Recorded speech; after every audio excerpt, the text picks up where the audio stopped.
Ngayong araw nga, pupunta po tayo ngayon sa Alphamart. Dahil mga be, doon po tayo magwo-war. Ang dawin na nga ako. May trabaho na nga agad ako kinabukasan mga be. Opo, online lang po ako nag-apply mga be. Buti natanggap agad ako sa trabaho. Itira na 4 months din tayo nagtambay sa bahay. Kaya ngayon may trabaho na ako. Ang saya ko kasi natanggap agad ako. Opo, sa Alphamart po ako nag-apply mga be. Kaya nga pala pupunta ako ng Alphamart kasi titingnan ko. Kasi mga be, hindi po sa akin pamilyar yung bugtong. Opo, bugtong pulo po yung Alphamart na in-applyan ko. At eto na nga po, nakasakay na nga po ako diyan ng jeep. Tandawin na nga ako mga be. Sabi nga sa akin, malapit lang daw yun, sabi ng ate. Kaya agad naman pinuntahan ko talaga, sabi ko, titingnan ko kung malapit ba talaga.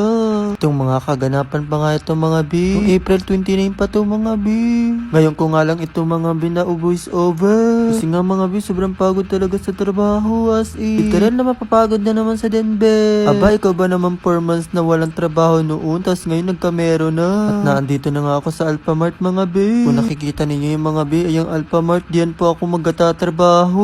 Opo, first time ko lang po magtrabaho sa ganyan. Akala ko malayo siya mga be, malapit pala. Buti na lang talaga malapit. 13 pesos nga lang pala yung pamasahe papuntang bugtong mga be. Pero malayo-layo din yung pinanggalingan ko mga be. Totoo lang mga be, Malbar Tuli pa.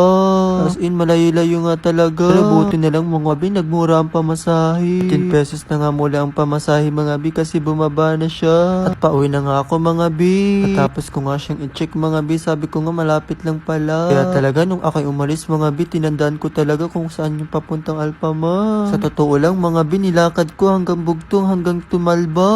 Opo, literal na hindi pa ako napagod diyan. At naandito na nga ako mga be sa Lima. Opo, malapit lang po yung bugtong Tolima. Sa totoo lang mga be, malayo pa kami dito. Barangay Santiago to mga be.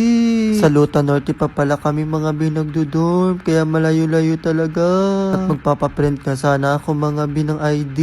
Kasi sabi ko, napapagod na ako, baka bukas na lang. Kaya dali-dali na lang ako mga be, pauwi na talaga ako. Kasi mga be, napagod ako sa paglalakad. Nag-aabang na nga lang ako ng jeep.